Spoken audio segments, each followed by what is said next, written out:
out there. I'm hoping that you're having such a relaxing Friday while you're viewing this and while you're watching this. Tonight we get to talk about why there's always a discrepancy between Credit Karma and your real score, your real credit score. And oftentimes, this really misleads our consumers, our people. And a lot of times it's confusing unless you truly kind of know what you're doing. So tonight, I took it upon myself to talk about this on the 22nd day of 31 days of We.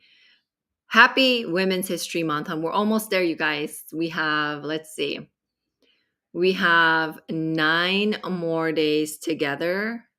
I've been doing this every single day for the last 22 days, and today's the 22nd day. So, welcome to the 22nd days. We have a really good topic this evening, and I'm excited to deliver this topic to you so you can just finally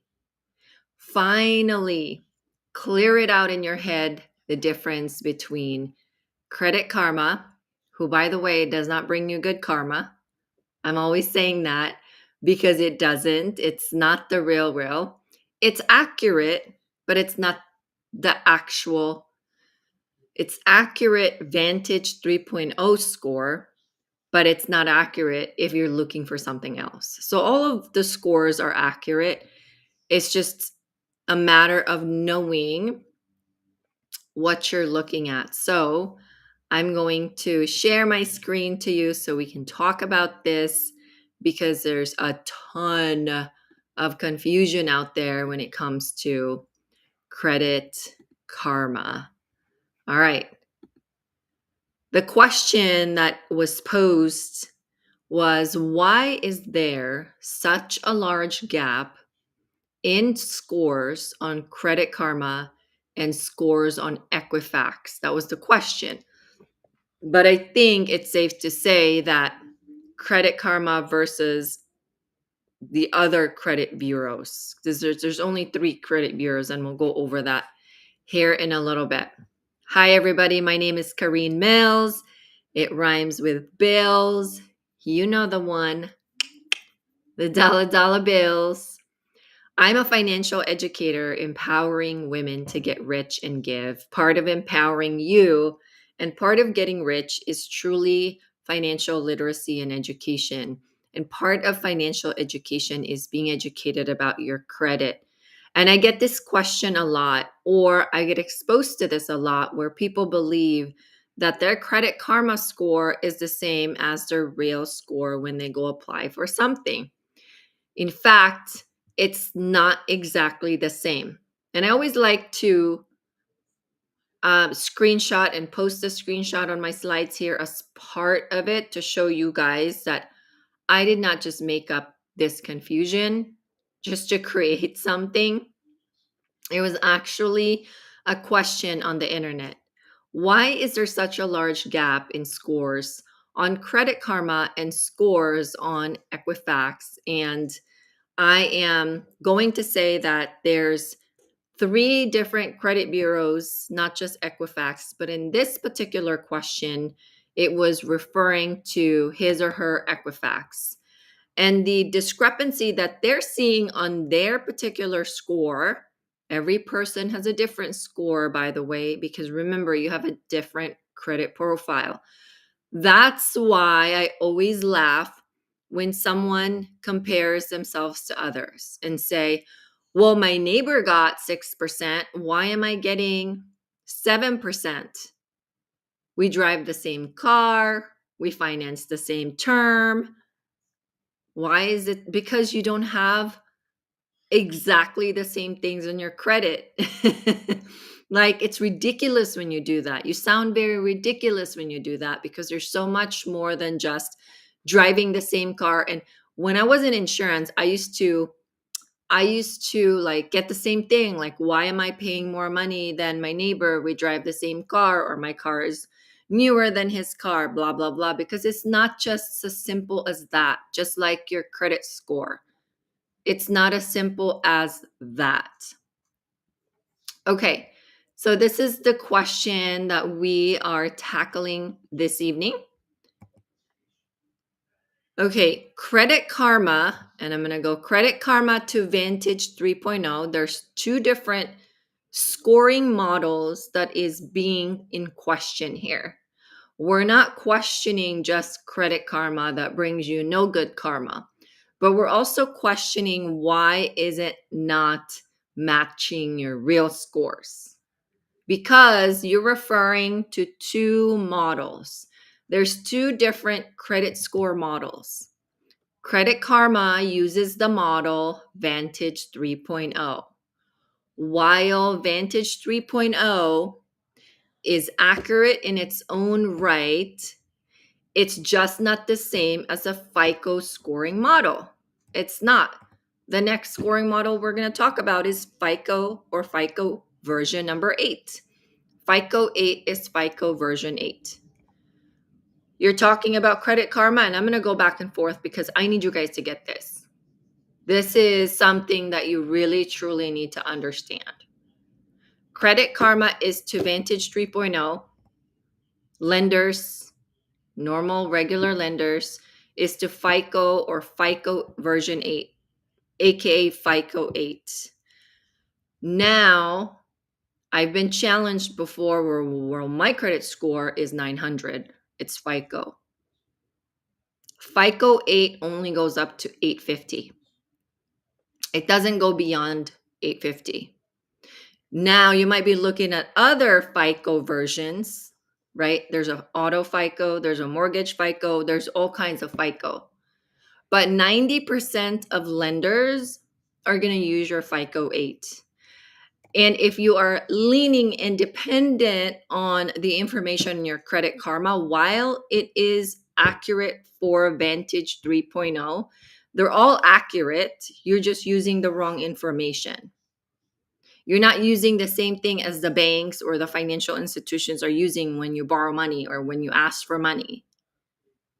So that's why you just need to understand that if you're using Credit Karma, it's not the same scoring model that the financial institutions use. The scoring model that the financial institution use, and I'm sorry to beat this dead horse, but it's important to me that you guys understand this. The scoring model that the financial institution uses is the FICO scoring model. And FICO 8 is simply a FICO version 8, which is commonly used by financial institutions when you ask for funding. Now, there are several FICO scores out there. There's a mortgage FICO score when you go apply for a mortgage. I mean, it just goes wide and deep. Okay. There's auto scores where this is actually where you'll find maybe a 900 credit score when you go get an auto loan. They're going to give you your auto scores and potentially could be higher than the FICO 8 max, which is 850, because the FICO version 8 only goes up to 850. That's the highest score you could ever get in the FICO version 8, aka FICO 8, aka most financial institutions and about 90% of them uses. The auto scores can go beyond that. And it's a different, again, FICO scoring model. And so you just kind of, I know these are pretty easy, right? But it's not for the regular person because it can get very confusing. And that's why I'm doing this tonight, because I want to make sure you're clear about it. This issue gets clarified out there, and you know when you show up into a place and you're like looking at things. Oh yeah, I've seen that Korean Mills lady, the rhyme with bills, dollar bills lady on YouTube, and she educated me about it. I know what I'm looking at now. And then there's others, like there's a lot of scoring models, you guys. There's so much more. But that's all I'm going to cover tonight because those are the most critical and the most important. And the cool thing about Credit Karma from a business perspective, though, is it's a super genius portal because it's a portal that gives people the illusion that they're getting their credit score for free and their credit report for free. And they get to take a peek, like a rough estimate of your credit profile and your score. And they get to recommend financial products and services to you. And you buy, and then they make commissions. Isn't that genius? That's just a genius marketing platform. But it's not the same as what the financial institutions look at. Just be aware of that, and then you're going to feel better about it. Now, I forgot to add here, if you do want the accurate information, there's a free resource down there that I share in this every video on my YouTube channel. There's a bunch of resources down there. The link is underneath the video. And the website that's sponsored by our government called annualcreditreport.com. Annualcreditreport.com. Don't go to free annual credit report or free credit. Don't go to the credit report website that has the word free on it because it's not free. Just go to annualcreditreport.com. Okay. The last I checked was they provide you with your ability to run once a year, to check your score, to run your credit report once a year. And I encourage you to print it when you get that opportunity. And I encourage you to take advantage of that opportunity. And if you are like me, I'm always tracking my credit.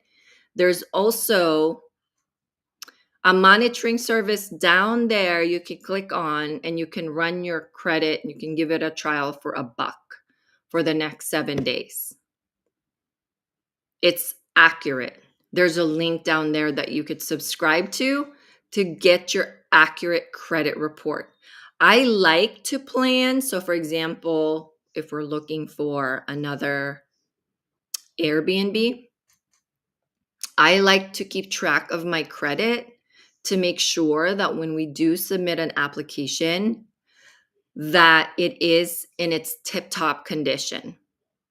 Because credit should be something that you plan when you're about to buy within the next year or two, when you're about to buy a big purchase. It should be something you monitor leading up to that, because you want to lock in the best rate. And if you don't know and you're just running your credit blindly, it's not a smart move on your part. It's not a proactive move on your part. These are the 3 credit bureaus, and you all hopefully know all of it. Equifax, Experian, and TransUnion. Equifax, Experian, and TransUnion. The most used bureau is Experian and Equifax. That's what I've experienced. I've only seen TransUnion being used in a few places.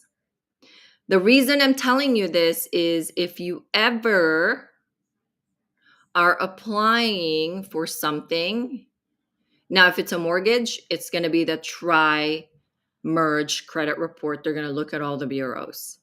But if it isn't the mortgage, and say you go to a specific credit union, you can actually, again, money and being proactive is just going to pay you dividends, right? So if you go to a specific credit union and you say, ring, ring, credit union, hey, I want to know, what credit bureau do you pull when I apply for something with you? Why is that important? It's important because then you could turn around and check if they use Experian and just really worry about your Experian. The rest don't matter. All the other two don't matter if they only run Experian Credit Bureau. You don't need to worry about the other stuff. It's good to know, but no need to worry.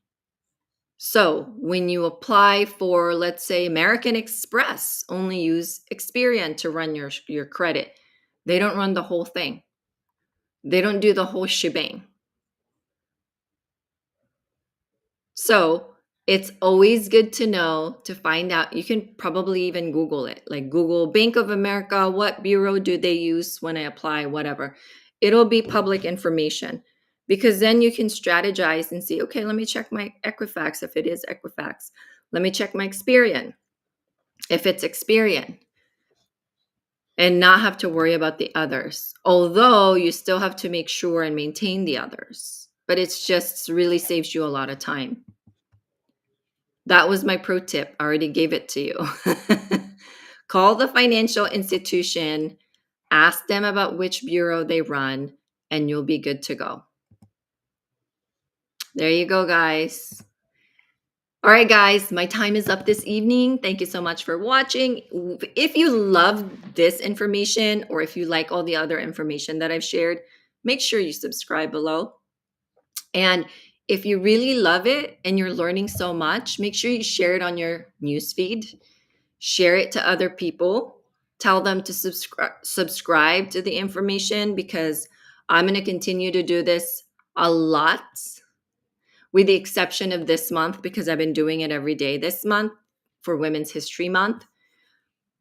Make sure that you keep watching. And by doing the subscription, you're going to be in the know. Raw stands for Rich Anonymous Women. It is my paid platform, and it is where financial independence meet girl power. Make sure you check it out. Again, all my links are in the bottom of this video, and make sure you take a tour on all the links and scroll on all the links and make sure you check it out. Thank you so much for watching this evening. Happy 22nd day of March, 22nd day of 31 days of we as in women empowerment. Women's History Month is almost over, but it ain't over until it's over. So I'm here every single day giving you love and information about money, credit, finances, so you can become rich and then give to others. My name is Kareen Mills. It rhymes with bills. You know the one, the dollar bills. Have a good evening, everybody, and